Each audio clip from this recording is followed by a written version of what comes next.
Alright, I'm here. Let's get this started. Only 6 minutes behind schedule. I promise it's absolutely my fault. So, I mean, let's not try to split hairs here. It's absolutely my fault. But, I'm here now. We're ready to get this started. We can turn that off. We're going to leave the music on, though, because, well, I mean, it's good to have something in the background, right? You don't want to just listen to me this entire time. Now you can listen to these cool lo-fi beats while pretending to listen to me while we cover one of the most boring subjects ever. I forgot to mute that. There we go. Yes, hello, Blizz. Good to see you in the chat already.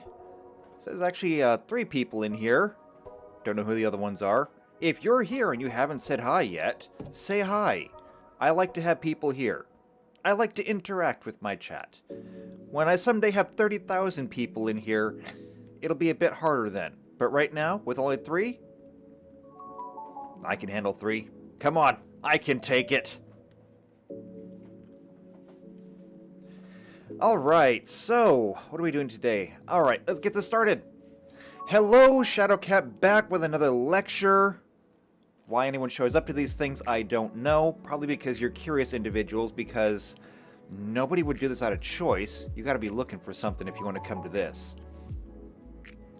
I'm kind of excited about this one, though, because this is going to be technically my first viewer request. I think it was JP asked for a video on hard currency versus cryptocurrency, which we're gonna cover, but I figured that with that request on the table, plus all the news about all the various bank failures and collapses and everything going on, now would be a really good time to just cover monetary theory as a whole, and just get the whole thing over with, right?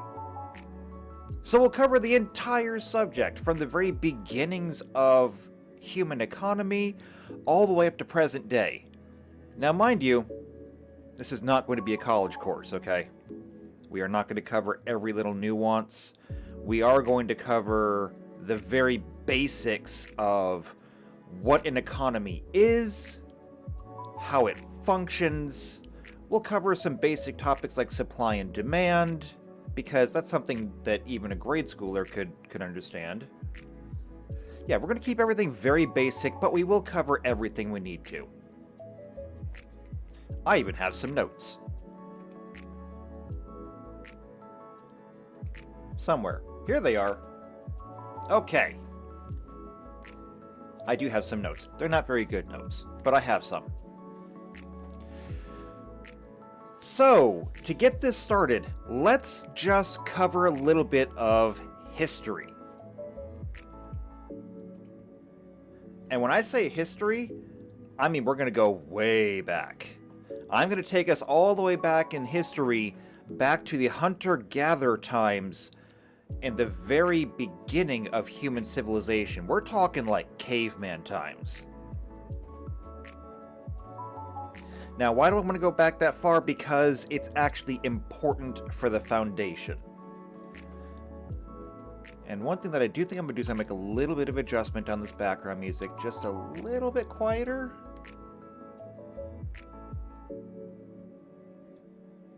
There we go. Perfect. Alright, so, going back to history. Hunter-gatherer times for humanity. The reason I want to go back here is because that is when we first really started to kind of operate as a community. What do I mean by that?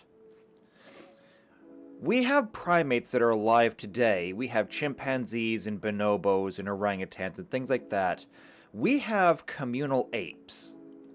And, well, communal apes do live together, they operate together, etc.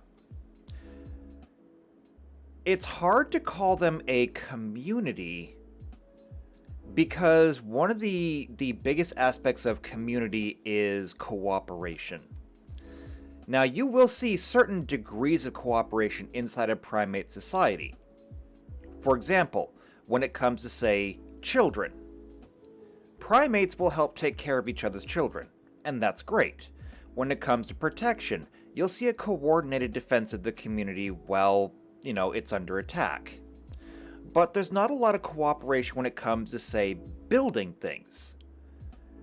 When it comes to, say, building a nest, because I do believe it's orangutans, will build nests inside trees to sleep in. Did they help each other build nests? In general, no, they usually don't. Part of that is because, well, it's not that hard to build a nest, and part of that is because they just simply don't think to.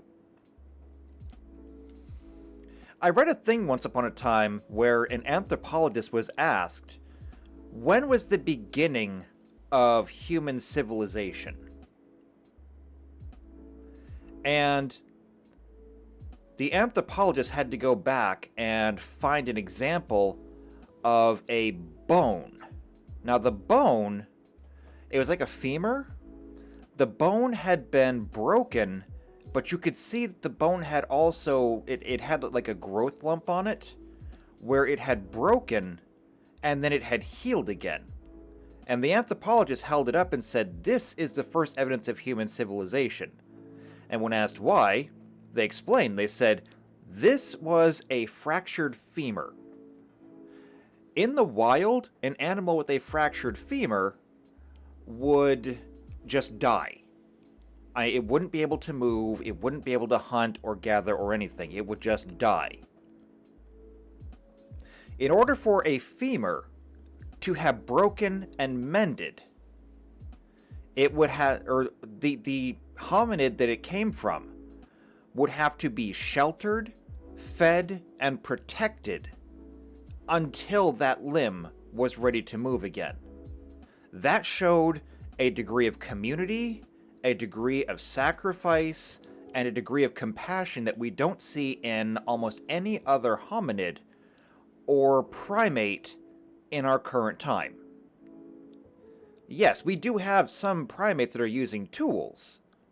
There's lots of other animals that will use tools as well. Octopi will use tools, birds will use tools, but it's specifically taking care of another part of the community that would otherwise just die. That was what they called the beginning of civilization. I find it hard to disagree with that. And when did we start to see this? We started to see this in human civilization way back during like the caveman period, okay? Still hunters and gatherers, but we lived in tribes, we moved as tribes, and if somebody was to be injured or fall ill, we would bring them with the tribe instead of just leaving them to die. Now, why is this important? Because now that we have a close-knit enough community inside of our tribe, this is where we begin to see the first signs of economy form, which is to say, people trade with each other. The barter system was the very first economic model that we had. And it's really simple. I have a thing, you have a thing. I want your thing, you want my thing. Let's give our things to each other. That's all bartering is, and you can do it with anything. That's what makes it so simple. If you have a bucket of dirt,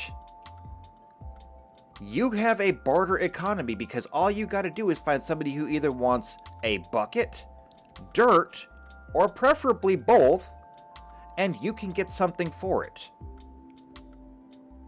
As a matter of fact, if you make a business model out of it, you can sell many buckets of dirt. You just need to have enough people who want buckets of dirt, and you can make an entire business out of digging holes. It's a very simple form of economy, and it's elegant in its simplicity. You have people who can then develop trades. Somebody who's really good at digging holes and filling buckets. But it's not that simple. Perhaps you're really good at picking berries, and so you have an excess of berries. Maybe you're a really good hunter and you have an excess of either meat or pelts. Maybe you're a good artisan, and so you get the bones from the hunters and you turn them into flutes. Either way, you have something that other people want, and other people have things you want, and so you trade. That's all there is to it. Okay. So that's the very basics of a barter economy. And where's my stream settings? There we go. Everything looks good. I thought for a moment that the stream might have gone down, but I guess it didn't. Don't think it did anyway.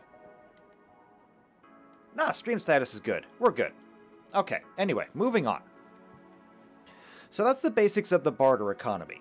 Now, obviously,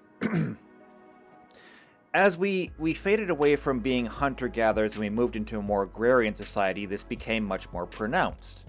Once we had become an agrarian society and we started farming, well, now we had excesses of things. It wasn't just that one person had, more grain than they could eat. They had more grain than, an entire household could eat. Maybe an entire community could eat. And so now we had the ability to trade these volumes of a single resource.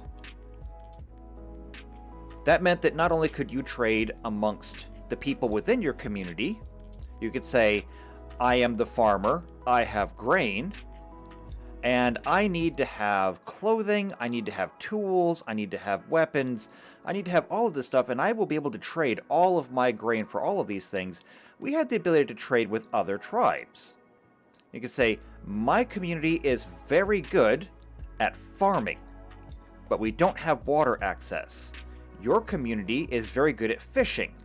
We would like to trade with you our large quantity of grain for your quantity of fish. And the barter system then continued to evolve. Now we had intertribal trading. Sometimes. Sometimes it's easier just to go ahead and, kill the people that were on the water and take their land. But that's neither here nor there. The point is, we were able to trade. And trade was the way that humanity operated for a very, very, very long time. However, trade had one big drawback. And that is, if you wanted to trade something, you had to haul it with you. If you wanted to trade a ton of grain, that meant that you needed to haul with you a ton of grain. And sometimes that's hard to do. So what did we do? Well, that was when we decided to develop currency. Now, currency throughout history has been something that has changed over time.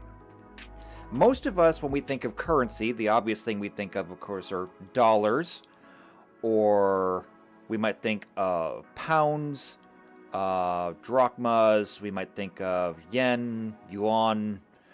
We think of modern-day currencies. Of course, almost all these currencies were based upon gold.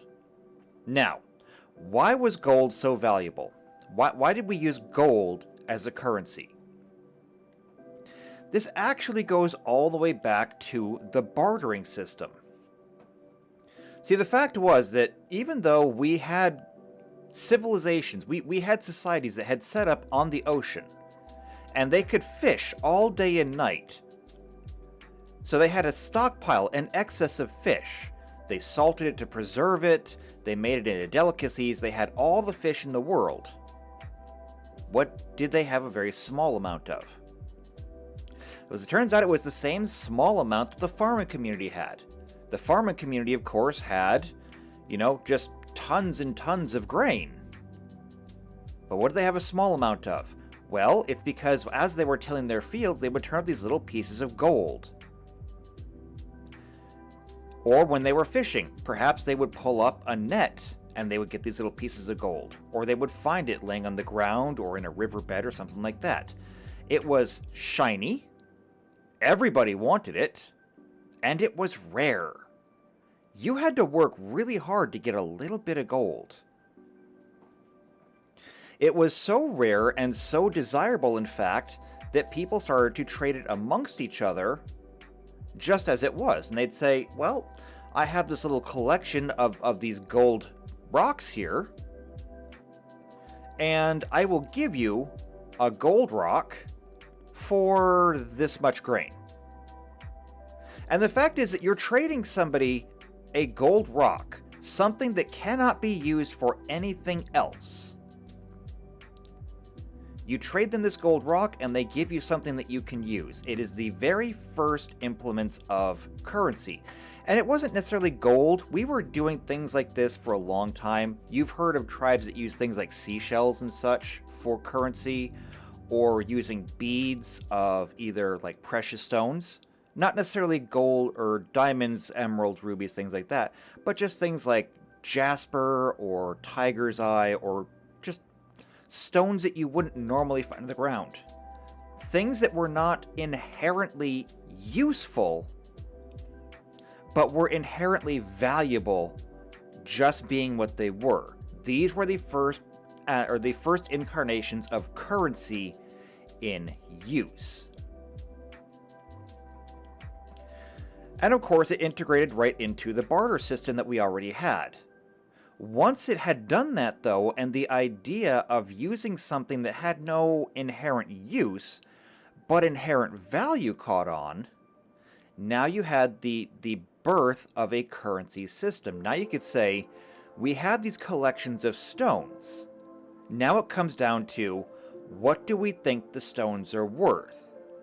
So if you wanted grain or flour to make bread, or if you wanted the bread itself, you would have your collection of precious little stones, maybe a few chunks of metal as well, your gold, your silvers, and you would keep them with you. You would go to buy flour and you would say, I would like this pot of flour, and I'm willing to give you 4 of these stones and 3 of these pieces of metal for it. And as long as you're both, amicable to it, you make the trade. Now this person who makes flour has these shiny stones and these pieces of metal. Kind of sounds familiar, doesn't it?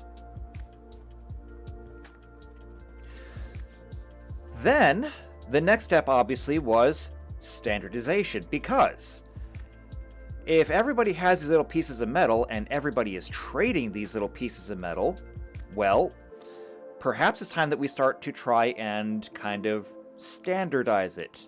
Not necessarily regulate it, but to try and establish how much are these things actually worth.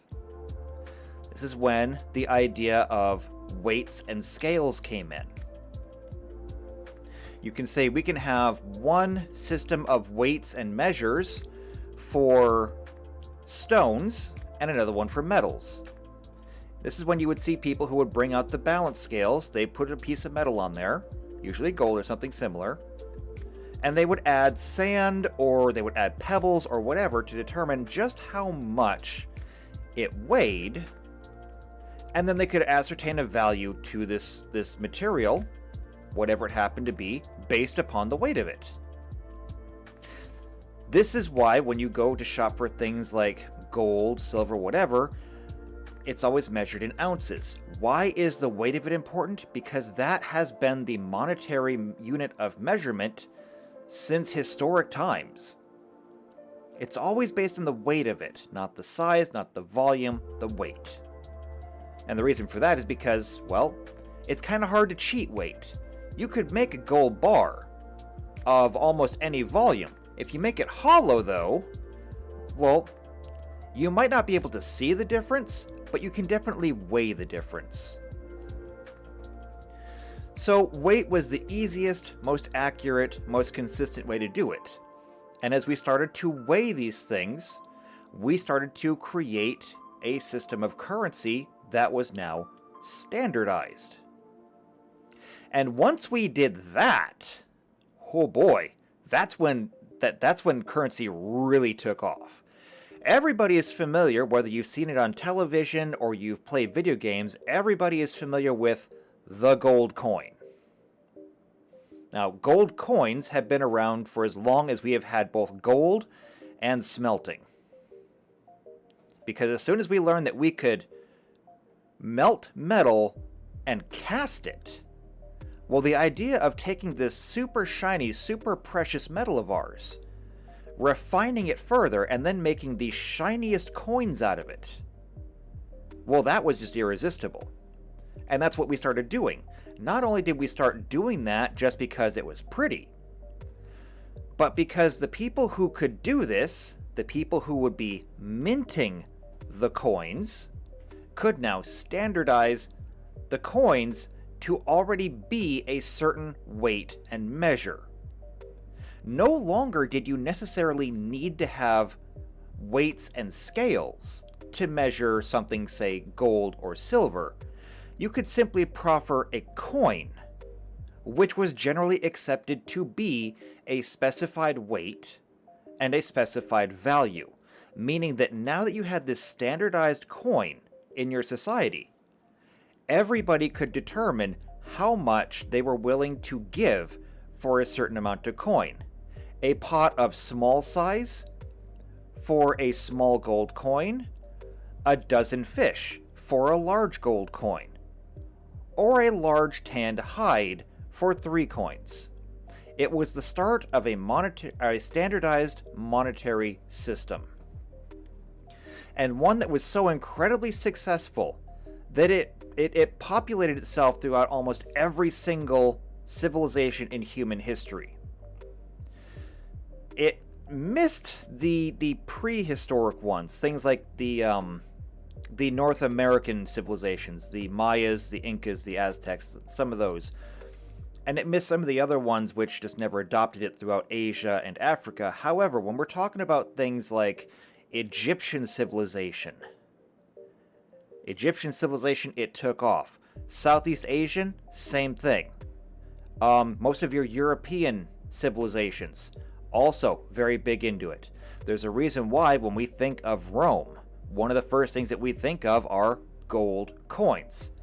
Rome was known for its economy, and that was like the major symbol of the economy. And of course they were minted in many different weights.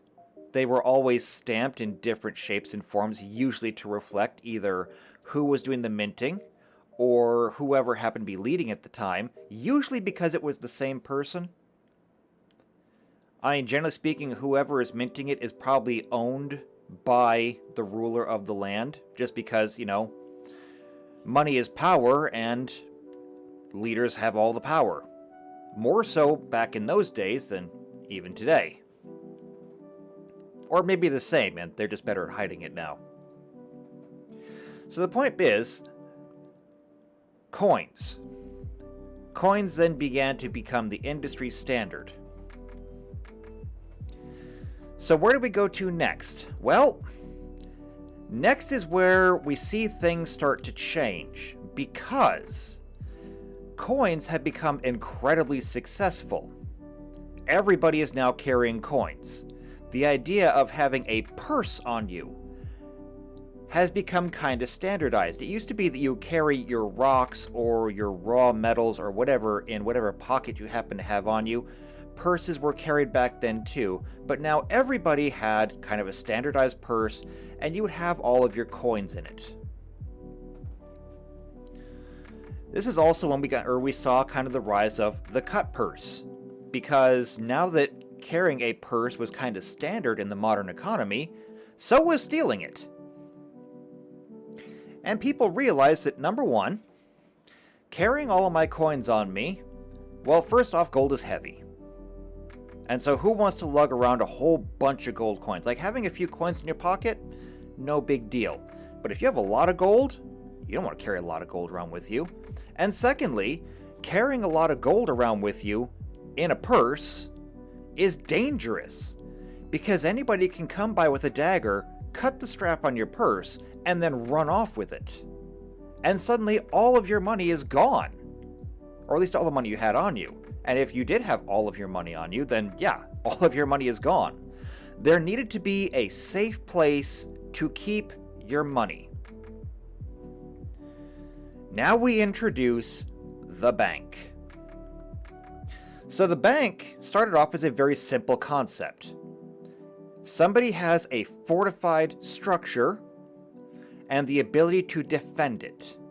Now, we have had this for a long time, of course. Every castle has a keep. Inside of every keep is a vault.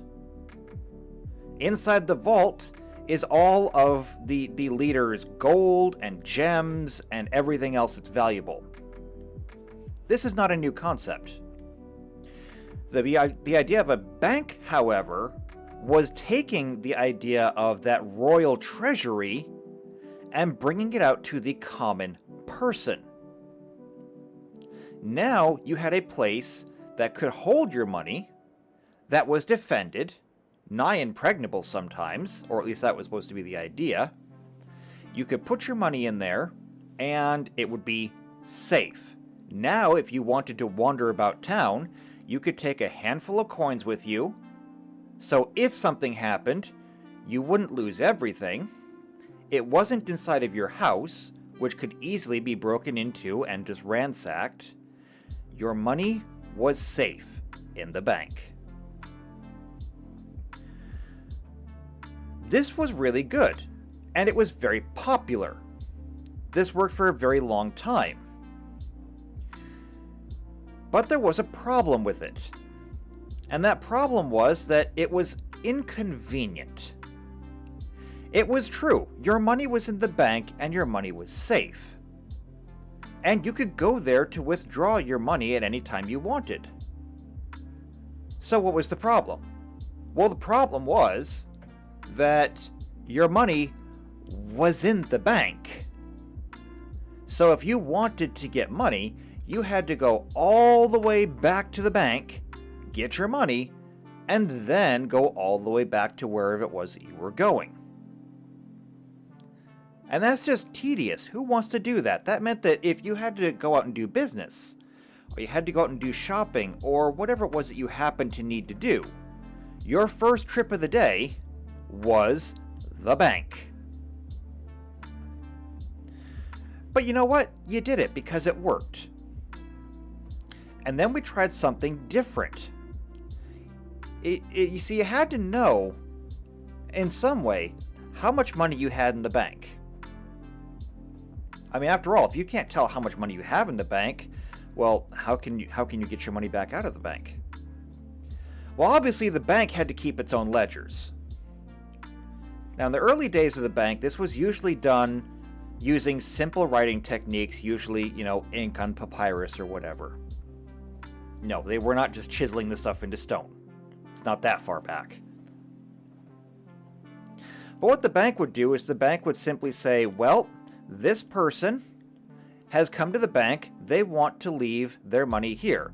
And so they are depositing usually in the amount of X number of pounds, ounces. I'm not exactly sure what the unit of weight measurement would have been back then. But they're depositing this much money in the bank, and they would write that down and they would file that away. But that leaves the question of, how do you know how much money you have in the bank? Well, I mean, if you're the normal person, you probably don't have that much money anyway. Maybe it's not important. Maybe you can just remember how much you have. But if you happen to be carrying, or you had more money, and you needed help doing that, you had one of two choices. You would keep your own ledger, similar to the bank, where you would write down every one of your deposits, and they did that, so they would have their own idea of what was going on. But then, this revolutionary idea started, that of the receipt. So when you would go to a bank and you would deposit your money, not only would your money be in there and they would keep it in the ledger, but they would also write you a receipt of your deposit, and they would give you the receipt. Now you had proof that you had made your deposit. Now this helped keep your money safe because people couldn't just, fraudulently say that they put the money in there and that they were owed it. This helped keep the bank safe.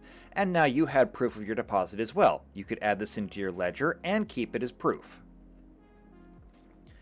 Why was this so revolutionary? Because now we had this receipt. And this was the start of another very big change. The idea of representative currency. Because now that we had these little receipts written on papyrus paper or whatever it was, instead of carrying around gold, which was heavy and dangerous since it could be taken, we had this receipt, which for all intents and purposes was worth gold.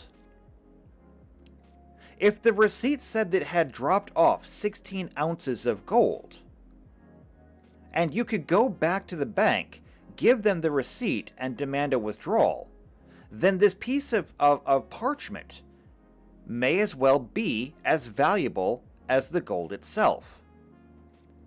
So long as two things happened. Number one, the bank honored it, and number two, whoever you wanted to trade with would accept for value the value on the receipt.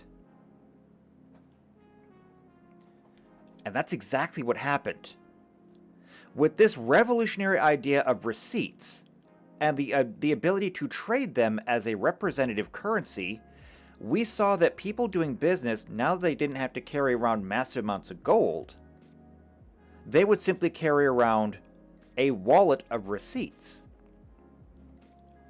And if they needed to do business, they could simply either trade the receipt itself, or they could write a new one on the spot to whoever they're trading with.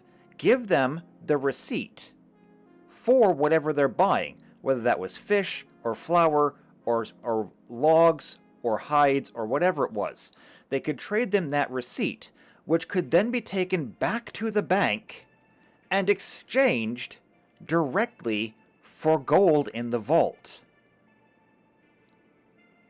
This was the sudden creation of a brand new type of currency, one that had literally no value at all. Not useful value, because you couldn't really do anything with this paper that had already been written on. It had no inherent value as a piece of paper. It was the very first of what we would call a fiat currency. Now, I want to kind of differentiate for a moment, because fiat is kind of a skewed word now. The word fiat basically means worthless, except that these weren't entirely worthless. They could, of course, be traded in for the gold that was in the bank. they had representative value. Now, that's not a lot of value, but it was enough. You compare that to modern-day fiat currency, which literally has no value at all. Its value is entirely based on faith, but we'll get to that. I just wanted to make sure that we had that differentiation there now. Otherwise, somebody might bring it up. So what did we do with this? Well, now that we had the ability to trade these receipts, well, I mean, economy just boomed. The ability to trade in extremely large amounts of money now took off. No longer did you have to haul an entire wagon of gold. You could literally trade an entire vault of gold with a single slip of parchment. This wasn't entirely a new concept, obviously. Merchants had been doing this for decades, if not centuries.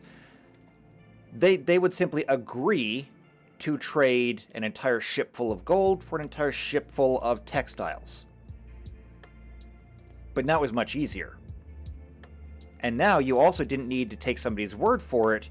You had the proof in hand. This was so successful that it continued throughout most of human history. In fact, it continued all the way up through the 20th century. Yes, England had pounds, and Japan had yen, and, you know, all these different countries had their own currencies, but they were all representative of something that was truly valuable being held in a bank somewhere. This is where we're going to start getting into modern monetary theory, and there's a big difference there. Everything we covered so far has just been monetary theory as a whole, okay? This is very basic, very simple.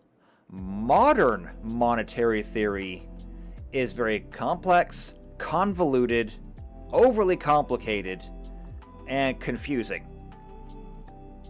Usually for a reason. So we're gonna get into this one. The first thing that we're going to do is we're going to have to come into fractional reserve banking. When did that even start? Let me look this up real quick. So I'm going to go to Google here, and when did fractional reserve banking start? So fractional reserve banking started in the early 1800s. Now, fractional reserve banking is complex and complicated, but allow me to just try and overly simplify this as best I can. The idea of fractional reserve banking was this. It allowed a bank to issue more money in terms of those little receipts, this fiat currency, than they actually had. And the idea was this. They would guarantee your money. So if you had to go and pull out all of your money from the bank, they would say, you know what? We have the money here. If you have to take out all of your money, you can. However, we were straying into the territory of a person can take all of their money out.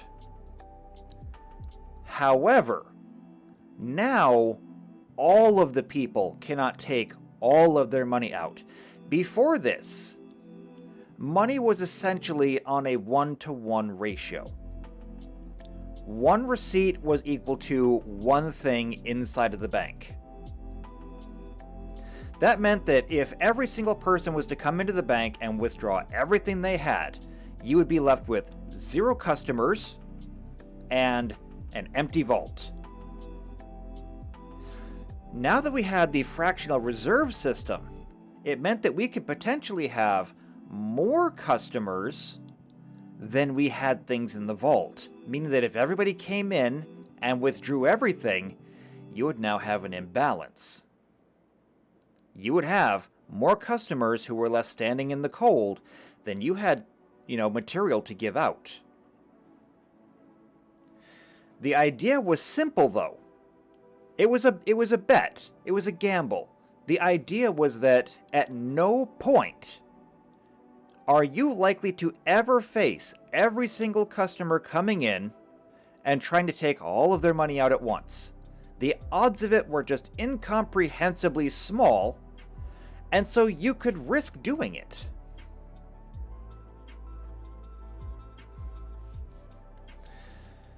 That didn't exactly work out long term, for reasons that we will get into. Again, that is a gross oversimplification of the entire idea of fractional reserve banking because, like I said, it is very complex, it's very complicated. People literally go to college to study this kind of thing. And they are much smarter than I am. Hold on a second. Oh. Been talking for like an hour now. Need a drink. Oh, it's only been 45 minutes. Never mind. I'm just a wuss.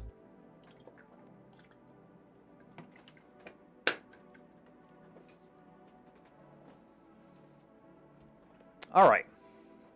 So, moving forward then. Now we have fractional reserve banking, which means that we now have people who are wandering around with these currencies, these receipts, that have no backing behind them.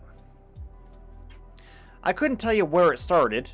I don't know, and it really doesn't matter because once it started in one place and it was successful, it caught on everywhere. Now it was not just one country doing it, it was all of them doing it. But all of them had the same kind of safety net.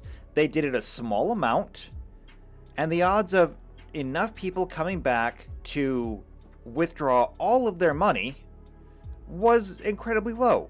You were safe. The bank was safe, you were safe, it was fine. And the bank was able to make more money in the process. They could bring on more customers, they could take on more deposits and everything else. And so, of course, if you were to say, we're going to increase our customer base by 10% over what we have in the vault, and this is profitable, what if we did 20%? What if we did 30%? And this entire idea is not based on what people are depositing. It's the idea that the bank can lend. I mean, banks were always able to lend out money and you would pay it back. The idea of being able to lend out money that you didn't have is what started the whole thing. Because, of course, banks could lend money. They would collect interest on the money that came back in. In a sense, fractional reserve banking is when they could simply lend money they didn't have because they just assumed that their bets were covered. So again, what if we did 20%? What if we did 30%? 40%? 50%? You begin to see the problem. As the banks became more and more wealthy, they were more and more secured in this idea that they could lend out more money and thus generate more income on the interest of those loans. More customers meant more deposits and more loans meant more income coming in.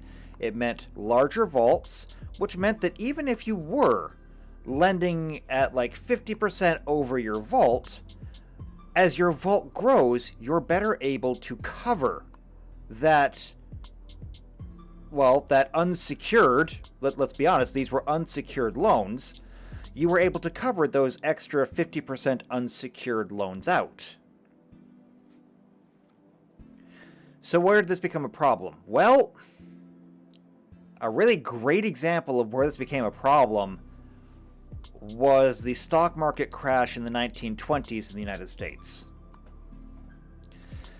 Without going into a big history lesson, the stock market crashed. Now, the reasons for the crash are actually a variety of reasons. There's a lot of them. They're all different. The important thing is, though, it happened. And what happened immediately after? Well, when the stock market began to crash, It caused a ripple effect. Specifically, what happened is when the stock started to go down, people started to sell. Now, the same system the banks were operating on, this whole fractional reserve thing, corporate America during that time was also kind of running on. Again, complicated. I'm not going to claim to even understand it fully. But when everybody started to pull all their money out, well, the corporations that were inside the stock market didn't have the money to pay everything out. People also then went to the banks, and the banks didn't have the money for people to pay out. It was kind of a perfect storm of everything, because remember, the people who went to the banks, the individual people who went to the bank, if the bank was running at, say, 50% over, that meant that if you had 150 people there, 100 people could get their money out, 50 people could not. So you're talking about like 1/3. So everybody ran into the bank to withdraw their money. And a third, or actually I think it was probably better than a third at that point in time, couldn't do it. The same thing was also true of all the businesses that were in the stock market, because when the businesses were trying to withdraw all of their money to pay the stockholders who were trying to sell off their shares and get paid out before their stock got any, less worth or less valuable, the businesses had no money to pull out either. Everybody had gone to the banks to pull out their money, and then the money just wasn't there. And suddenly the entire banking system had been revealed for kind of the scam that it had become. Because they thought, this will never happen in a million years. We will never have this problem. Until they did. And this led to a major crash in the economy. Now, suddenly, all of this value that they were treating on faith, the faith was gone. And the currency didn't exist. So it took a machete, literally, to the economy and just said, this entire big slab of our economic sector is literally gone. It was phantasmal before, now it just simply ceases to exist. It was bad. It was really bad. Now, obviously, that affected the US hard. It affected the rest of the world as well to a certain extent. But everything did recover because it's a pretty robust system. And it will come back because at the end of the day, you can only go down to 1-to-1 ratio. That's kind of the interesting part of economics, is there's literally nothing lower than 1-to-1 as a ratio. Even if you were to lose your entire economy, a thing always goes back to being worth one of itself. If you have an apple will always be equal to another apple. If you have a fish will always be equal to another fish. And if you have a dollar will always be equal to a dollar. That meant that, for the people who did get their money out, for the people who did actually have their money backed by gold, silver, whatever, those people that got their money got to maintain their value. Those people that didn't, well, they were reduced to having exactly what they had before. Nothing. Wasn't fair, wasn't nice, wasn't kind, a lot of people died. But it was the shock to the system that it needed. Also, Tuxedo's in the house. Hello, Tux. Welcome to our long discussion on monetary theory. We have spent the last 55 minutes now just talking about history. And we're not done yet. So, obviously, the stock market crash led to the Great Depression in the U.S., and it took a lot to get us up, but primarily, the thing that got the U.S. out of the Great Depression was World War II. Now, why is that? Well, a lot of people will point to the idea that the war forced a major industrialization and major production boom as we gathered up every piece of scrap metal we could and we started building armor, guns, tanks, planes, and boats. And that's not entirely wrong. The fact was that we had to get back to work, and suddenly everything that we were doing had value again. There was nothing that was being done on fiat. There was nothing on faith. There's a reason why fiat and faith have, the same letters. When we started building shells, all the money that these shells were worth was equal to the materials and labor that went into them. Sure, the banking system was trying to get back to its whole, fractional reserve thing, especially as more and more people began to forget about it because they were kind of preoccupied with, I don't know, a war. But this got us back on track.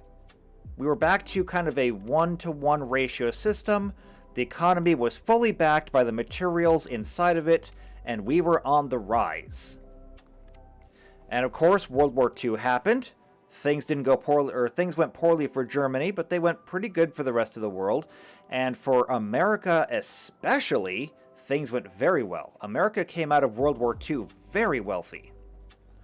And with much of this wealth came the ability to invest it again. The people were doing well. They got to put money into their bank accounts again. They got to invest in the stock market again. People were getting educations. They were getting higher paying jobs, everything else. And what happened after that? Well, they did it again. So once the banks had their coffers full again, once the vaults were filled with money now, they were filled with gold and silver and everything else, we had the ability to go back to a fractional reserve system again, which meant that they were able to lend out money that was no longer backed again. They did this quietly. They didn't want to just tell everybody that, yeah, remember the thing that caused the Great Depression? We're doing it again. Obviously, they didn't want to talk about that. That would have been a major scandal back then. So, they went back to doing it, and of course they were very profitable at it. As long as nobody was to come in and do another run on the bank like they did back in the 1920s, as long as everybody just kind of spread it out, did their own thing, then the banks could get away with doing this as much as they wanted. And they pushed it even further. They pushed it to 60%, 70%, 75%, 80%. I think at the highest it was up to like 85%, because I think that modern day rules say that a bank has to carry like 15% of the currency in some kind of hard assets, but I'm not positive on that one. Again, I'm not an expert here. I just know the basics of monetary theory. Point is, though, that we got back to doing it. However, it's worked, and the reason why it's worked is because, well, even though it is a fragile system, nobody has really tried to break it. The stock market has gone up and down, of course, but it's never gone down to the point where everyone has tried to withdraw their money at once. And now we even have systems in place where we can prevent that kind of thing. Specifically, if the stock market dips too low, we now have stops in place to keep people from selling off too much at one time, and thus creating a run on the banks. Similarly, if enough people wanted to make a run on a bank, the bank can simply just stop and prevent it from happening. Usually just simply by locking the doors, or simply stopping all transactions. No more deposits, no more withdrawals. They just stop until the run has paused, and then they can start up in a more regulated manner. We put in the tools to keep this from happening.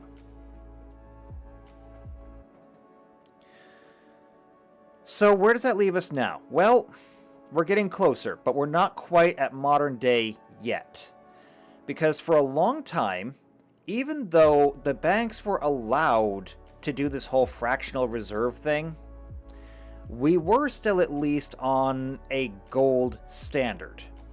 At least in the US. Other countries I do believe were also on gold standards of some kind, and I do believe that a couple of them around the world still are. But that meant that even if the bank you were currently banking at could not guarantee the money it was lending, because of the interaction between the bank and the government, if the bank couldn't guarantee it, the government would, because the government was the only entity allowed to mint currency, and the government could only mint currency to the extent that it had gold in its vaults. And I'm talking vaults like Fort Knox. Like real vaults. That meant that in order for the US, or whatever other country you might want to consider, to add more currency to its market, it would have to add more treasure to the vault, whatever that would happen to be. And we did that for a long time. Until President Richard Nixon. Yes, we have to bring up old Tricky Dick, because Tricky Dick is up to his tricks again. Richard Nixon took us off of the gold standard in the US. Now, I don't know about other countries, and I can't speak to their history. I am American, so I can only speak to my own history. But one of the things that he did during his presidency, before he resigned so unceremoniously, was he took the US off of the gold standard. What does that mean? Taking us off of the gold standard meant that we could now print unfunded currency in excess of the treasure in our vaults. This meant that we could print a dollar that had nothing behind it. No gold, no silver, no platinum, no gems, nothing. This was the first truly fiat currency. It was not representative of anything at all except the faith in the United States, the faith that the US would continue to operate as the US, as a global military and economic superpower. It was an article of faith, and similarly, taking it, using it as currency, was a similar article of faith. Buying an apple with a dollar was the business saying, I am taking this money on the faith of you, that you believe the US will continue to exist. And by me taking this dollar, I am operating under the faith that the US will continue to exist, because if the US ceases to exist, this thing is useless. This was the first truly fiat currency. Now, during this time, of course, this is pre-credit cards. Okay? We still had, loans, and we had checking, but this was pre the idea of digital currency, digital ledgers, things like that. So we had this currency that was worth nothing, but we all believed it was worth something, and so we continued to use it, which meant that the United States could just continue to print money. This is where inflation kinda starts. Now, we have had issues with inflation before, in places like Germany. Now, I'm sure many people are aware with German history, the Treaty of Versailles and the economic collapse of Germany afterwards. The idea was simple.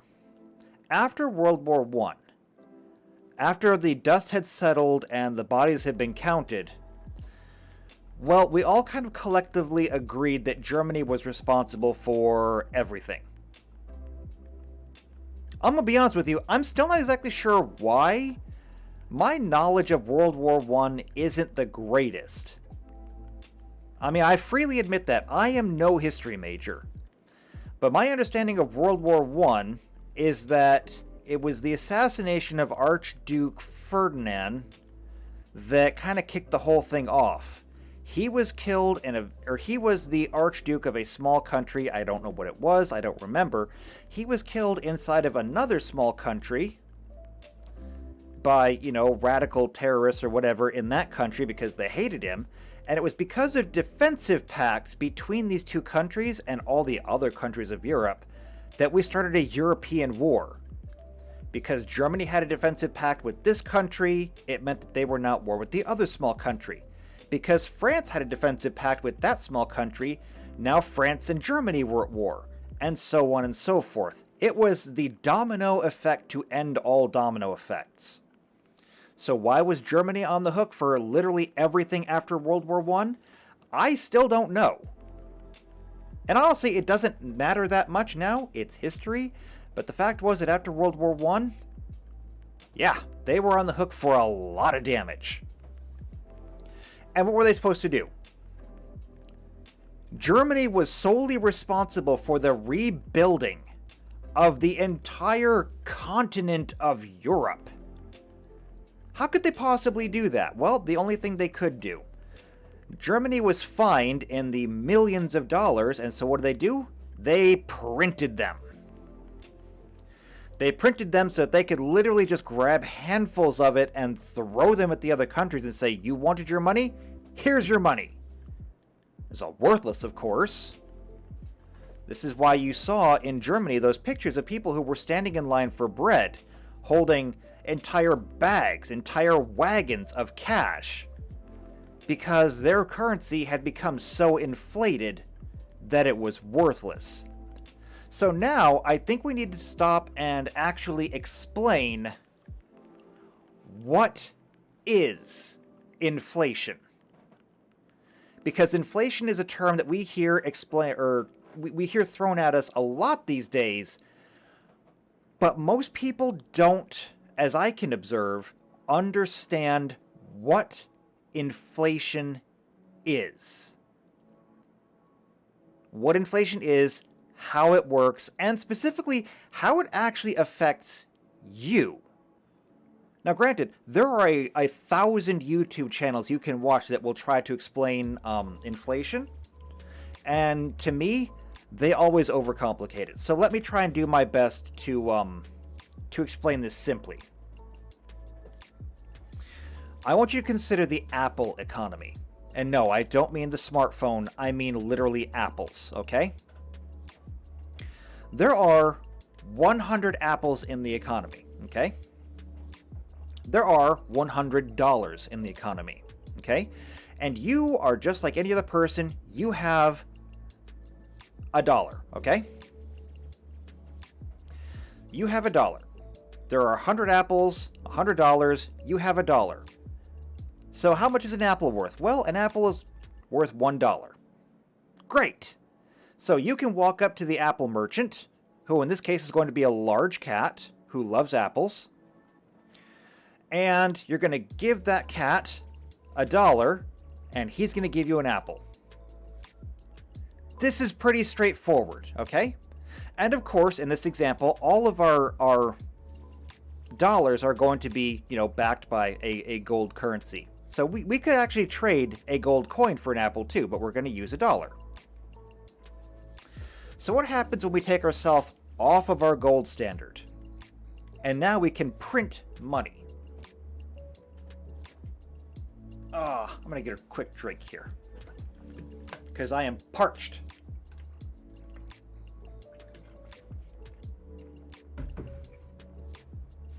All right, much better. So now we're going to tackle inflation. So we're taking ourselves off of our gold standard. We had 100 gold coins, we had $100, we had 100 apples. Now that we're no longer adhering to our gold standard, we're going to print another $100. Now we have $200 in our economy, right? We've doubled our money. How fantastic for us. Okay. Now that there are $200, how many apples can we get? Well, we can go and we can buy apples. And now, if everybody has $2, we can buy 2 apples, right? Okay, that's fine. So we go out and we buy 2 apples. And the next person buys 2 apples. And the next person buys 2 apples. And now, After spending $100 of the 200 we have, we're out of apples. Which means that now half of the people can't get apples. The supply of money has outpaced the actual supply of apples. So what happens next time? Well, our cat goes out, picks more apples, comes back with 100 apples. Okay? Now you have all of these people who are clamoring for apples. Alright? Because half of the people didn't get any. Okay? And they're pissed. They want their apples. So what's the merchant going to do? Alright, well, our cat who's selling apples is now going to say, okay, I've got enough apples here, but they're going to cost you $2 per apple. Which, of course, if you've got 2 apples, you're like, well, great. All right, here's $2. Give me my apple. Sure, I got 2 apples last time. I'm only getting 1 apple this time. However, what if you're working a job that only pays you $1? Well, because the money supply has inflated, and now the prices of things have gone up, you're still only getting $1, though. So maybe you don't have $2 to spend. Maybe you can only spend $1, which means that your dollar, which was previously worth 1 apple, is now only worth half an apple. And if our cat that sells apples here isn't willing to sell you half of an apple, then guess what? You're now stuck with no apples because you can't afford them. The value of your money has been cut in half. What if we were to add another $100 to the economy? Now we have $300. Well, that's great and all. And because, our cat selling apples, well, he was able to go back and hire some people to help him pick apples. Now he's got 200 apples. So we've got 200 apples to sell. You go, yay! 200 apples! There's $300 now. And you're still only getting paid $1. Why are you still getting paid $1? Well, because maybe the person you're working for simply can't afford to pay you any more than that. Maybe they're not making any extra money during this whole time. So now there's more apples, but guess what? Those apples are still worth $2 because the price of them hasn't gone down. Why would they go down? Just because we've doubled the money doesn't mean we suddenly doubled our apples doesn't mean we have our cost. We might run out again. So now we have 200 apples, $300 now, which means that at $2 a piece, we'll be able to sell 200 apples, maybe, and 100 people are still getting left out in the cold. And you begin to see how, as this continues to run away, every time you inflate the currency by adding more to it, you're devaluing the currency. Things are getting more expensive just to keep up with the nature of currency, and you're getting less value for each one that you have. This is one of the reasons why, at least in the US, when you look back at the prices for things that were ditching the gold standard, you'll see the price for a hamburger was like 5 cents. Why? Well, because it was literally worth 5 cents worth of gold. Now that we're off the gold standard and the money is literally worthless, the value of the money is equal to the proportion, the ratio of goods to currency. And the more currency you print out, the more devalued it gets. And not just the more devalued it gets, the more disenfranchised the people become holding it.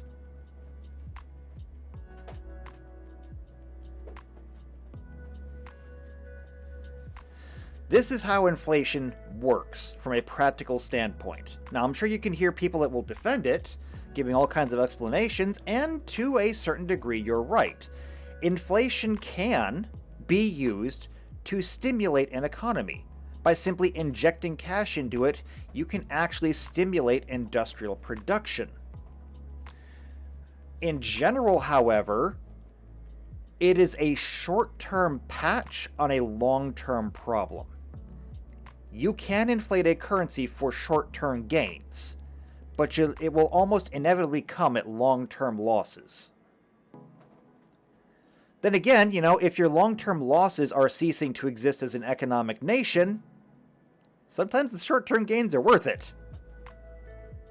Either way, I'm not going to get started on the morality of inflationary tactics.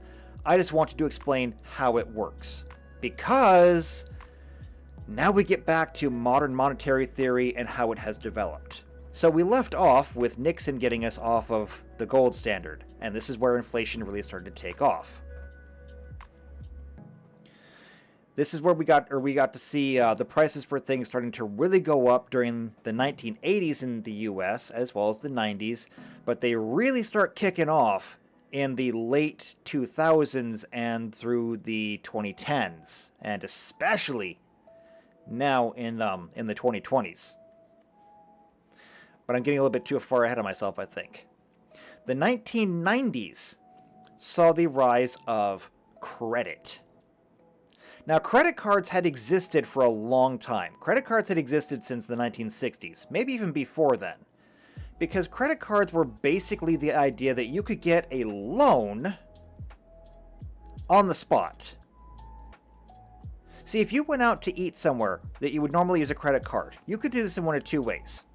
You could go to the bank, you could secure yourself a loan with collateral and a payment plan and everything else, then you could go out to eat.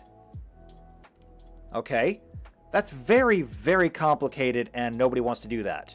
The idea of a credit card, however, was that you could get a loan on the spot. It would be for smaller things. Things on a daily basis. And you would simply say, I want to take out a loan for a loaf of bread. I want to take out a loan for a cheeseburger. I want to take out a loan for a t-shirt.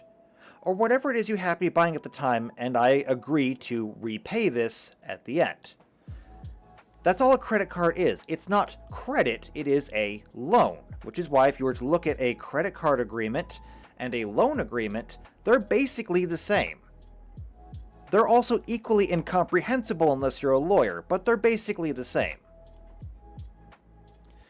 The 90s saw a rapid uptick in the amount of credit and thus the amount of loans. Now, of course, this meant that these loan companies were getting very wealthy very quickly, and it was actually perking up the economy.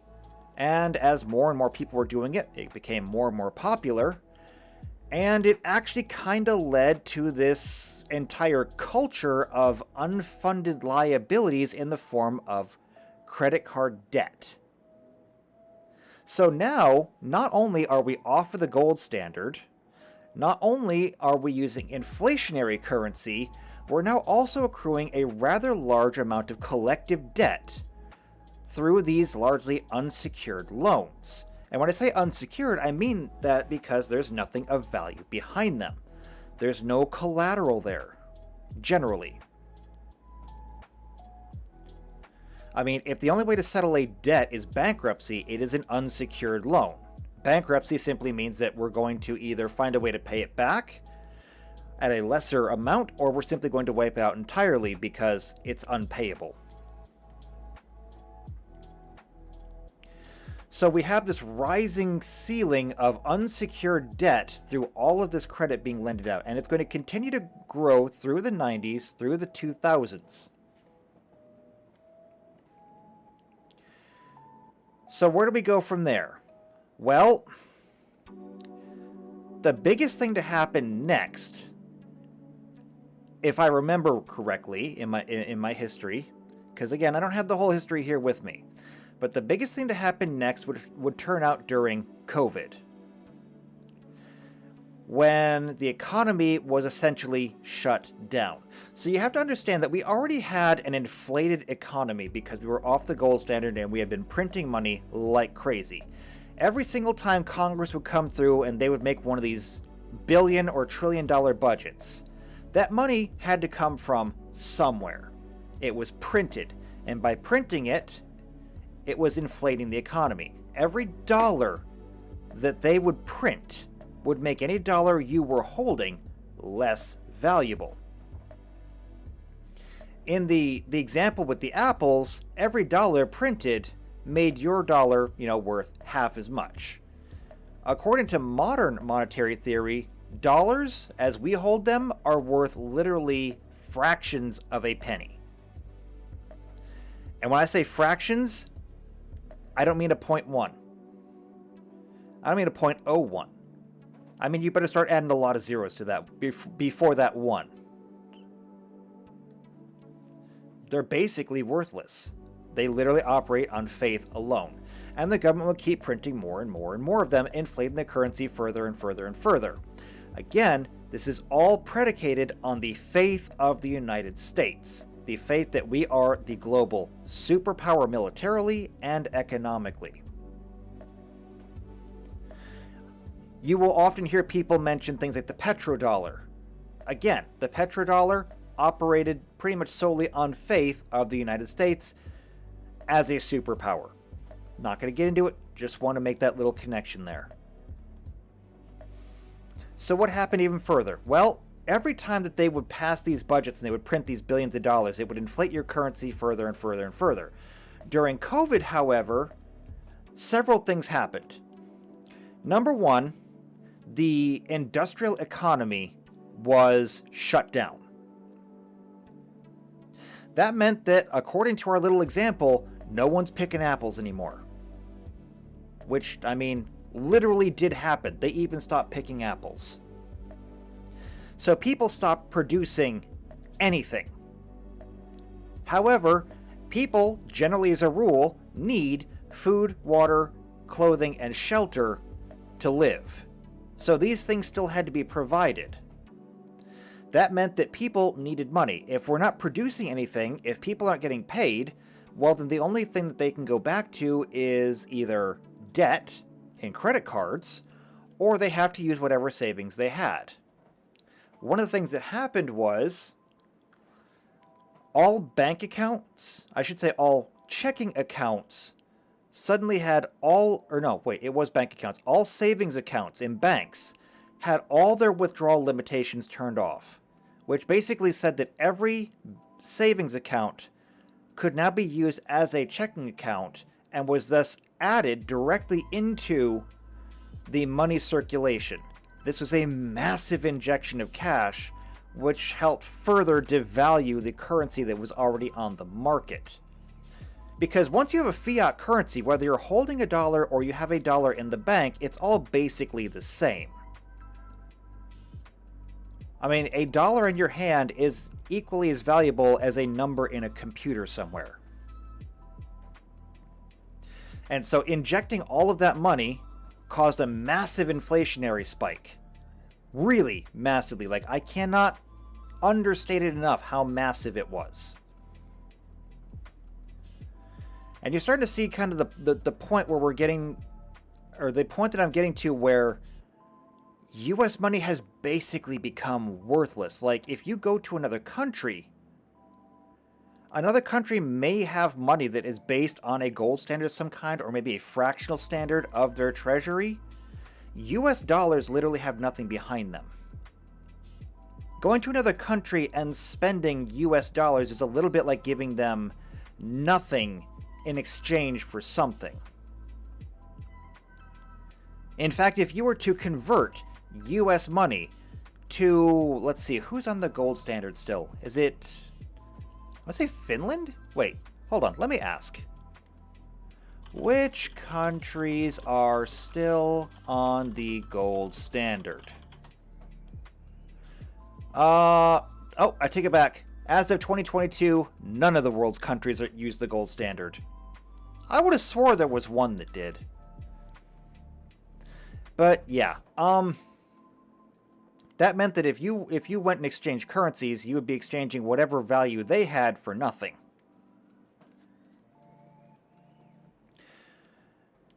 And we also had to get back to the banks, okay? So we're off of the gold standard now. We've been massively inflating the currency for decades. So where do the banks stand? Well, the banks were always operating on the fractional reserve system, which meant that they had enough money in their coffers to supply you with cash. You know, at least they could supply you with cash, even if it was fiat cash, if you came in to ask for it. That meant that a bank might have $1 million inside of its vault. Okay? It might have $1 million inside of its vault. But it might have liabilities to its customer base to the tune of $75 million. I don't know if it was ever that extreme. It's probably more extreme if I think about it, really. But that meant that there was absolutely no way that they could give out all the money if they needed to. Okay?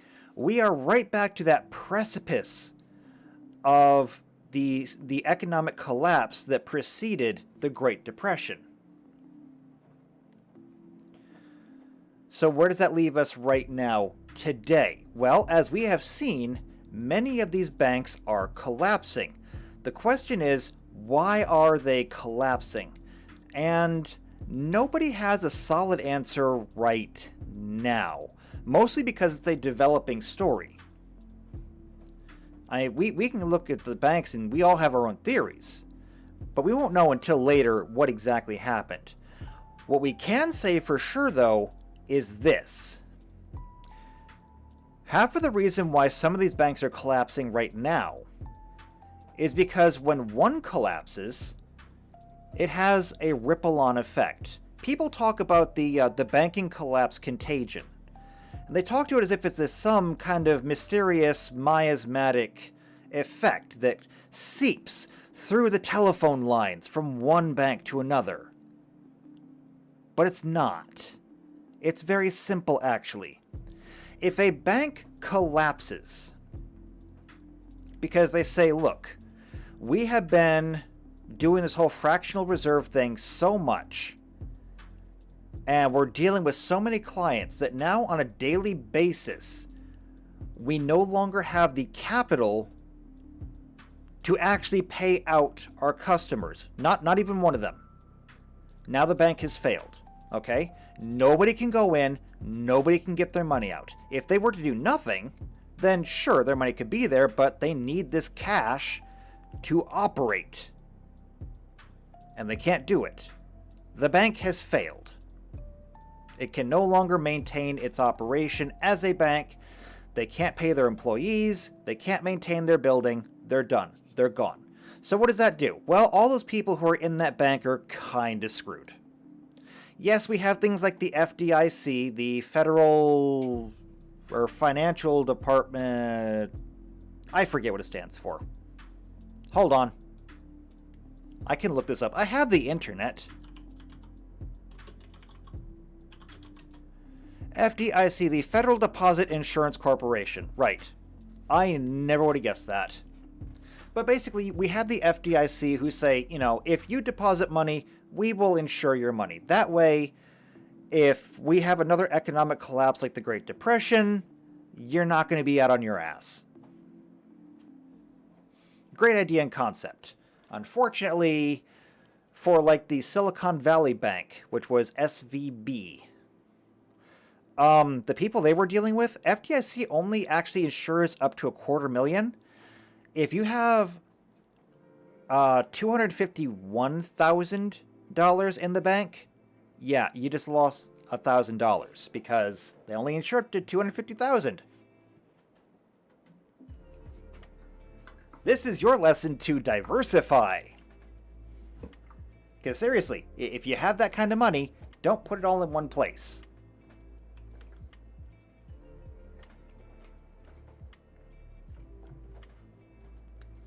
So, that bank failed. What happened next? Well, most of us have a bank, or a credit union, or something similar. If one bank fails, most people's immediate reaction, their knee-jerk reaction is to say, what about my money? Because you don't want to lose your money, do you? Sure, your money might be FDIC insured, but how long is it going to take you to get it? You got to have money to lean on, right now. So a lot of people said maybe my money is better off in my own pockets rather than in the bank. And somebody actually made a great example of that. I forget what they called it. It was someone's wager. I forget what it was. But basically, they said, here's your odds. So if you leave your money in the bank and the bank is fine, you're good. If you leave your money in the bank and the bank is not fine, you lose all your money. If you take your money out of the bank and the bank is fine, you've still got your money. And if you take your money out of the bank and the bank is not fine, you've still got your money. So out of 4 outcomes here, 3 of them, you're fine if you take your money out of the bank.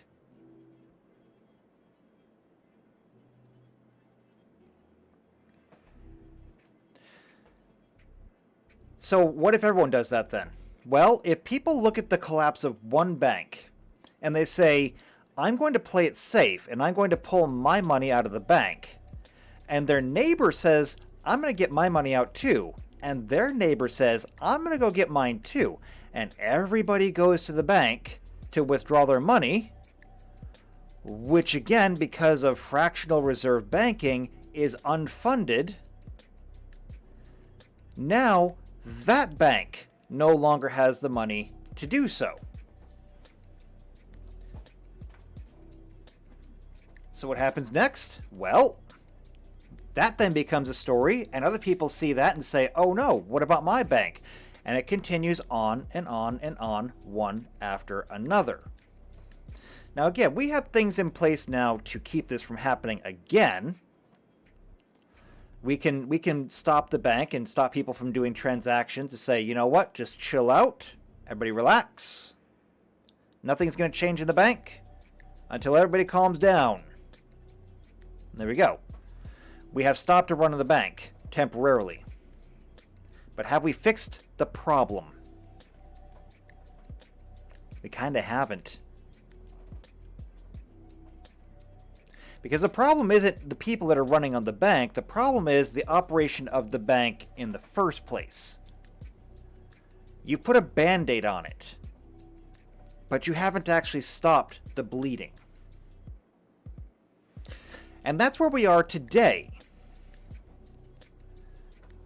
Almost every single economic system in the world functions on fiat currency. If no country is on the gold standard anymore, which I just looked up, whether it's true or not, I know that almost none of them, if not just none of them, period, are on the gold standard.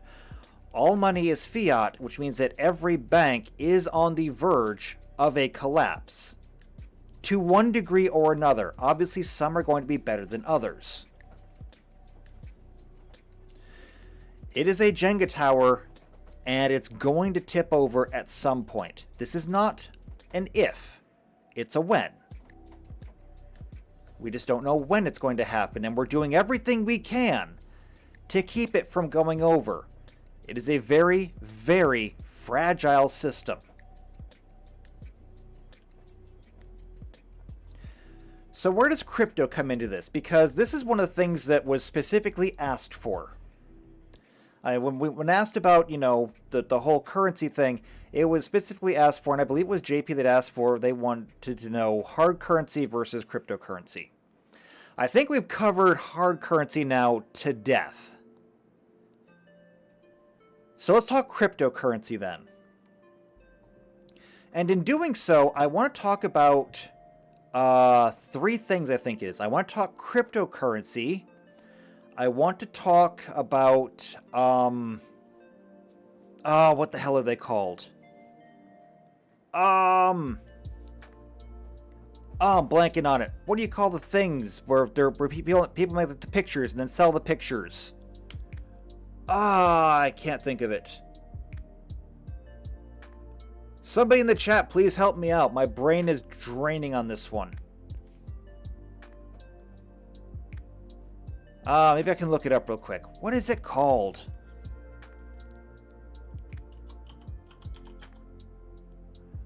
Let's see. Crypto trading? No, wait. What the hell is it called? I can't remember. NFTs! Yes, thank you, Tuxedo. NFTs, that's what I want to talk about. Okay, I want to talk about crypto, I want to talk about NFTs, and actually I think that's the only two of them. Okay, so really easy to start with. I want to talk cryptocurrency, and then I want to get into NFTs. Because one of these is actually worth something, and the other one is worth nothing. So let's talk about the one that's worth something, and that is cryptocurrencies. And I want to start off with a little bit of trivia, actually. Did you know that in the United States, it is illegal for you to print money? Everybody knows that. Okay? Literally everybody knows that. Money printing is a crime. But did you know that it is not a crime to make your own currency? You can print your own currency. You can manage your own economic system. If you want to make an entire economy in your town based upon seashells, you can do it.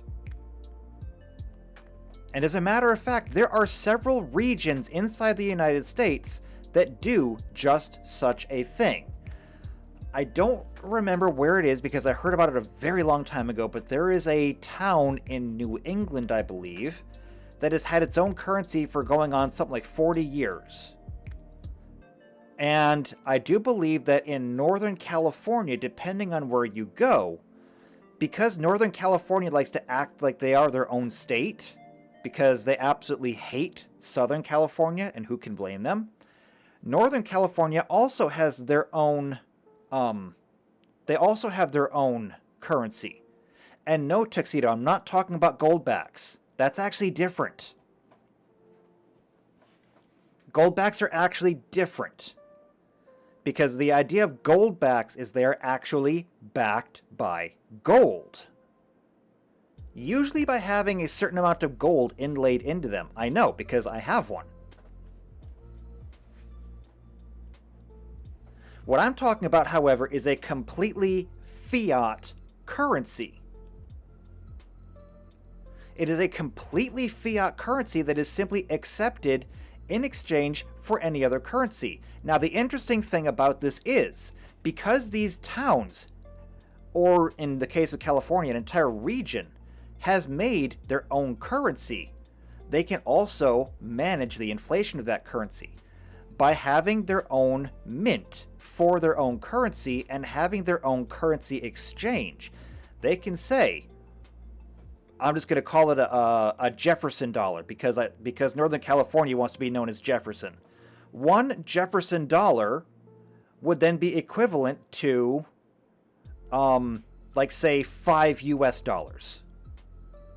And by managing the number of Jefferson dollars in circulation, they can keep track, or they can keep the value of the Jefferson dollars, while the US dollar fluctuates all over the place. And if you go to a place like Northern California and you carry Jefferson dollars, you can go to almost any store and use them.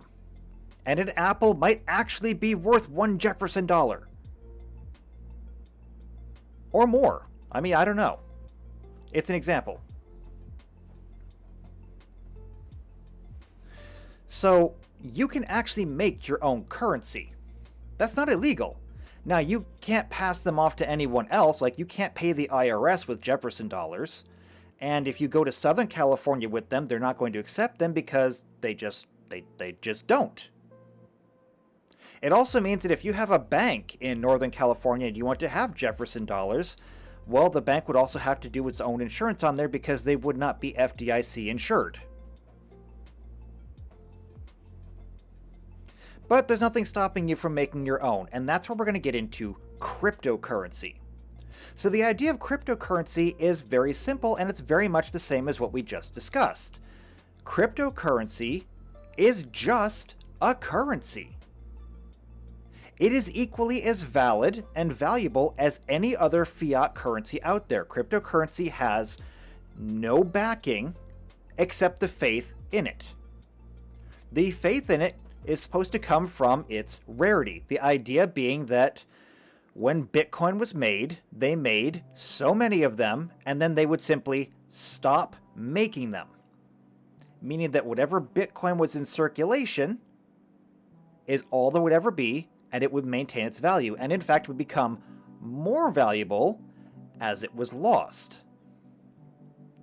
Now, how Bitcoin works is very complicated as far as I'm concerned. I'm not going to get into it.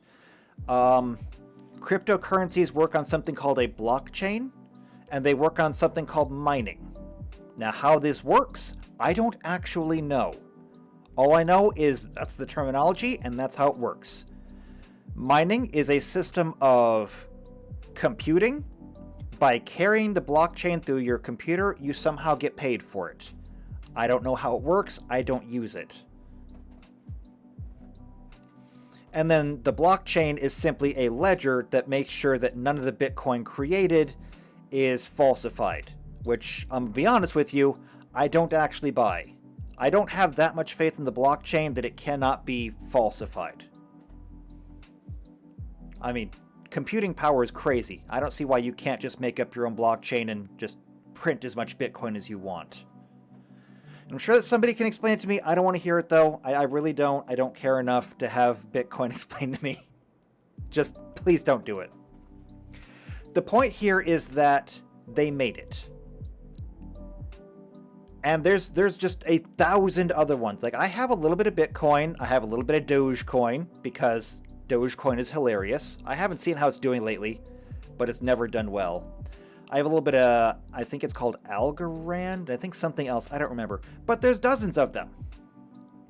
The point about cryptocurrency is that it is as equally valid as the New England dollars or the Jefferson dollars, or, for that matter, plain old United States dollars.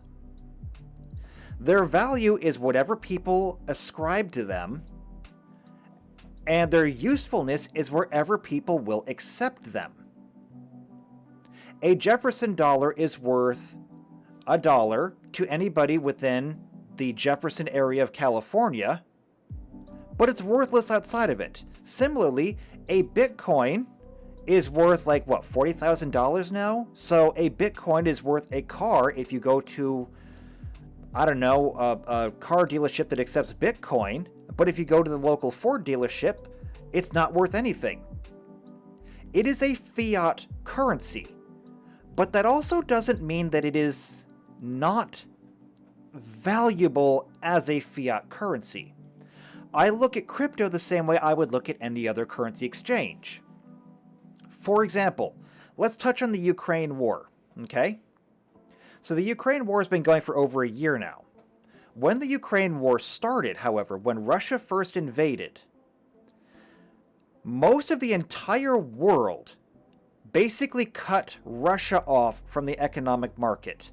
No more imports, no more exports, no more banking. Businesses were pulling out left and right. The ruble crashed. I mean, like, it hit the floor and left a crater. I mean, things were bad there for a minute. However, once everybody cut Russia off, Russia said, well, fine then, I guess we have to do for ourselves. And they did. They started up their own factories, they started up their own gas pumps, they started industrializing their own country, and the ruble has come back and just gone straight up. I think it left a crater in the moon. From crater on the Earth to crater in the moon. That's what it did. Why is this important? Well, because we have currency exchanges. So a US dollar can be or you can buy any other currency in the world for US dollars. And you can go to any, well, I don't know about any bank, but you can go to different places and buy currency in other cultures. You say, I have a dollar, I would like to have 100 yen. Because, like, rule of thumb is every dollar is like 100 yen. So I have $100, I would like to have 10,000 yen. $100, 10,000 yen. And then you can hold on to this yen. Now, is it useful? No. If you live in the United States and you have 10,000 yen, you cannot buy a cheeseburger with 10,000 yen. No one takes yen around here. But what happens if, say, the economy of Japan takes off? Stupid phone, stop vibrating. Okay, what happens if the economy of Japan takes off? Well, suddenly the yen gets a lot more valuable. What happens then? Well, very simple. If the economy of Japan takes off, the yen is now more valuable, and thus the transfer is no longer 100 yen per dollar, but 50 yen per dollar. We're getting closer to that 1-to-1 ratio. That means that if you were to sell your 10,000 yen back, you would get $200 for it. You've doubled your money. This is how currency exchange investments work. And it's very complicated. It's very much akin to like the stock market, and I don't mess with it at all because I'm really bad at this kind of thing. I explain this to talk about Russia because if you had bought Russian rubles when they were literally buried underground, you would be incredibly wealthy right now. Because when the Russian ruble went up, you could then sell it back for US dollars, and there you go.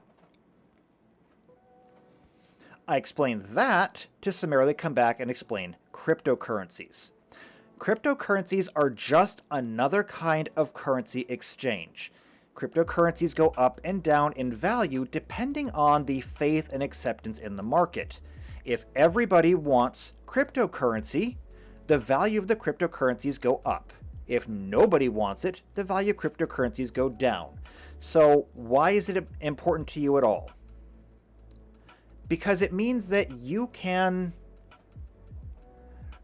Tuxedo says there's rubles buried underground. Need to get me some of those. No, they're not underground anymore. They dug them all up. I'm sorry, you're too late. They already got all the rubles. The point is, though, that you can buy cryptocurrency the same as you can buy any other currency under the hope that it becomes more valuable over time. Now, in my experience, because I own some cryptocurrency, that's generally a bad plan. Like, I bought like $500 of cryptocurrency across like everything, and I could probably get maybe $200 back. I think cryptocurrency is a bad investment, or at least I'm bad at investing. But the point is that you can do it, and people have been successful in doing it. Similarly, the stock market is the same way. Currency exchanges in the stock market and cryptocurrency all work in roughly the same way. With cryptocurrencies and currency exchanges, it's kind of a one-to-one example there. The stock market's a little bit different. In the stock market, you buy what are called stocks. So if you have a business that is worth $10,000, okay? The net value of the business is $10,000. It's been evaluated, it's been appraised, it's worth $10,000, and they sell 10,000 shares, okay? It means each one of those shares is worth $1. You buy one share of this $10,000 company and you say, great, I'm invested. Please do well. So what happens? Well, with all the money that you've invested in there, you and the 10,000 other people that bought shares, they invest that into infrastructure, they hire people, they buy raw materials, they do more production. By the end of the next year, they are now a $20,000 company, and you still own one share of it. What does that mean? That means that your one share has not appreciated or depreciated in value. It is still one share. But now the value of that one share is $2. The company is now twice as profitable. Your share is not now 2 shares, but it is now twice as valuable as 1 share. And so, much like the currency exchanges, you invest hoping that it'll go up, but it can go up, it can go down. Either way, it is an investment that you're hoping to get money back on. So that's cryptocurrency in a very, very rough nutshell. So now we get into NFTs.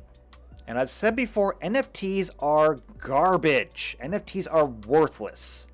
And I'll explain why. First, we have to talk about what NFTs are. NFT stands for non-fungible token, as Tuxedo explained in the chat.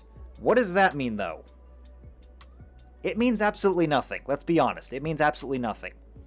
What a non-fungible token means is basically they've taken, say, a JPEG, okay? And I'm going to be really cruel on this one. I'm going to say they take a JPEG, and they've inserted a blockchain into it. Now, that blockchain is supposed to be absolutely impossible to copy, meaning that there is no way somebody could have this exact same picture. You know, unless they hit, like, Control-C. But that's neither here nor there. The idea is that it's supposed to be completely unique to you. And then, because it is a completely unique digital asset, you can then trade it. I liken this kind of thing to the art trade. And here's the example that I like to give every time. The Mona Lisa. Everybody knows what the Mona Lisa is, okay? It is one of the most famous paintings in the world. It is more painting the entirety of Monet's album. It is more famous than any Picasso ever drawn. Okay? It is the most famous painting in the world. How much is the Mona Lisa worth? If we exclude the frame of the Mona Lisa is worth about $3. And no, I'm not joking. The Mona Lisa is worth about $3, probably less given the economy at the time, because the Mona Lisa's value is the canvas that it was painted on, which might have been a little pricey, and the paints that was used. The paints probably were not that expensive, but I don't know what paint and canvas went for back during Da Vinci's time. It was Da Vinci, wasn't it? I would feel really dumb if I just said Leonardo da Vinci painted the Mona Lisa and I'm wrong.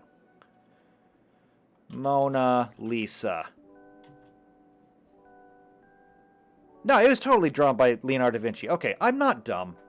I thought I was dumb. Let's be honest, I'm still dumb. But I got that right at least.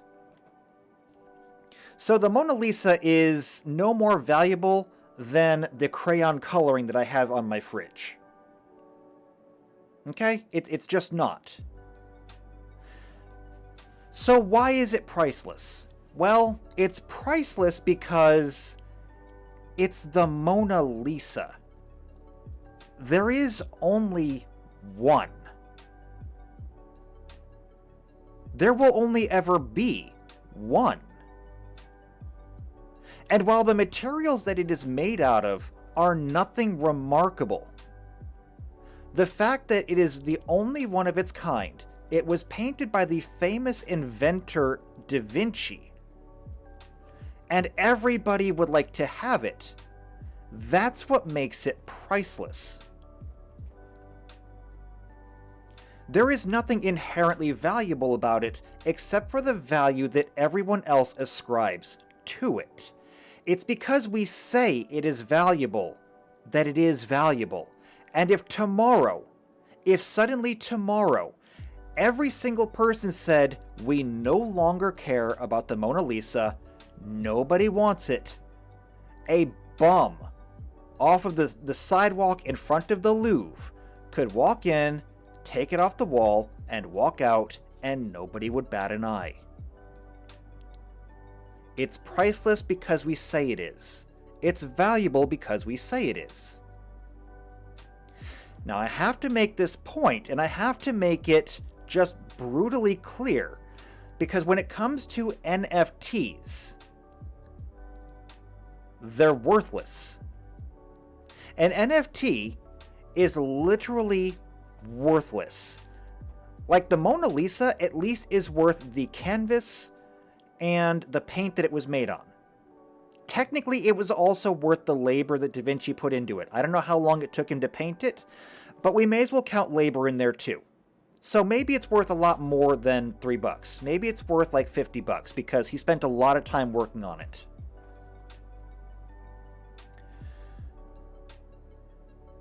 NFTs are literally worthless though. An NFT is just a picture drawn by somebody on like a drawing tablet or something. So you can ascribe a little bit of time to it, but I have seen some artists on drawing tablets, they do not take that long to do. Like, go to a convention somewhere. Go to an anime convention, go to a furry convention, go to a convention somewhere where you have lots of artists set up. You will see them sitting there either with drawing tablets or with sketch pads or whatever, and they will draw for you whatever you want in like 15 minutes. It does not take that long to do this stuff. Not on a computer, not anymore. Like if you want to get an actual painting done, that'll take some time. But the kind of artwork we're talking here, we're not sculpting David. So there's not a whole lot of labor involved. The materials, electricity, paper, colored pencils, I mean, they're not worth anything like that. So where does the value come from? Well, similar to the art exchange and the Mona Lisa, an NFT, a non-fungible token, is only worth what somebody's willing to pay for. Now, if I was to start selling NFTs, which I mean I'm not going to, but if I was going to start selling NFTs, maybe I drew something. It would be horrible because I can't draw. But maybe one of you says, well, you know, I really like Shadowcat and I would pay $2 for it. Congratulations, my NFT is worth $2. But it's only worth $2 because you say you'd give me $2 for it. A while back, when Donald Trump announced his return to the presidential campaign, he sold NFTs. People spent literally thousands of dollars on them. Why? Because they like him, and they were willing to give him the money for these otherwise worthless NFTs. The same thing is true for any Twitch streamer that is selling NFTs, or literally anyone in the world. The only value comes from the person themselves that you're giving it to. And if you took the person out of the equation, there's nothing there. It's just a picture. And this is completely ignoring the fact that it's supposed to be unique. Again, it might get a unique blockchain thing inside of the code somewhere. But if you just Control C, it's no longer unique.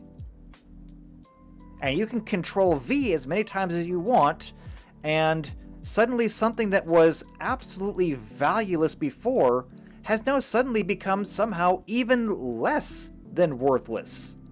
And we don't even have a word for that. There's like no concept of less than worthless.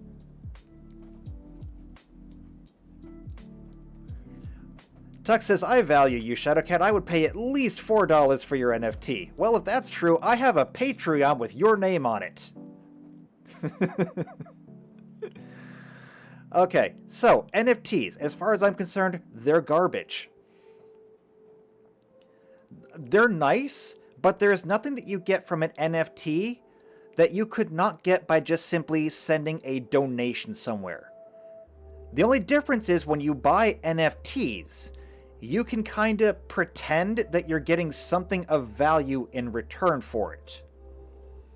You're not. If it's something that you commissioned and they turned into an NFT, you can't really pretend that you've gotten like anything special. You've gotten a commissioned picture, and that's special enough on its own. But to pretend that your commissioned NFT is somehow unique and like unduplicatable, it just doesn't fly. Which is why, as far as I'm concerned, NFTs are one of the greatest scams that have ever been perpetuated. Because so many people buy it, and it's so dumb. So yeah, wow, I think that's it. So that's NFTs. So we covered the entire history of how money works from back in prehistoric times all the way up through today. We've covered hard currencies, we've covered fiat currencies, we've covered cryptocurrencies and NFTs. Is there anything that I'm kind of missing from general monetary theory that you think that I should cover? Because I think we pretty much covered everything. I mean, I suppose that I could get into things like, you know, debt-based economies and things like that, but I don't think this is really the place for it, and I'm not even sure if I'm knowledgeable enough to really go into that. Or if it even really fits the subject of conversation today. I'm feeling pretty good about this, though. I think we covered everything we needed to. Never saw JP here, but, I mean, hopefully this would satisfy him.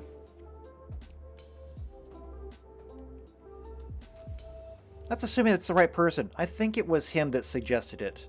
I feel really bad if somebody else suggested it and I've been ascribing it to him the whole time.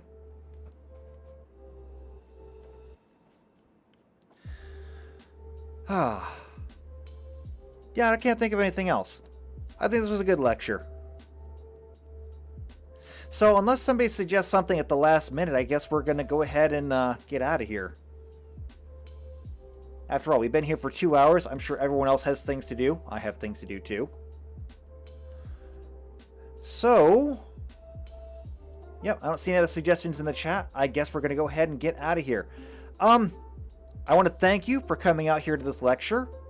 Boring lecture, I'm sure, but you know what? As long as somebody took something valuable away from it, then it was good. I mean, I took something of value away from this. I found out that I'm worth at least $4. And I'm good with that. I can be happy with being worth at least $4. That is $4 that I wasn't worth before. I can now say that I am not worthless.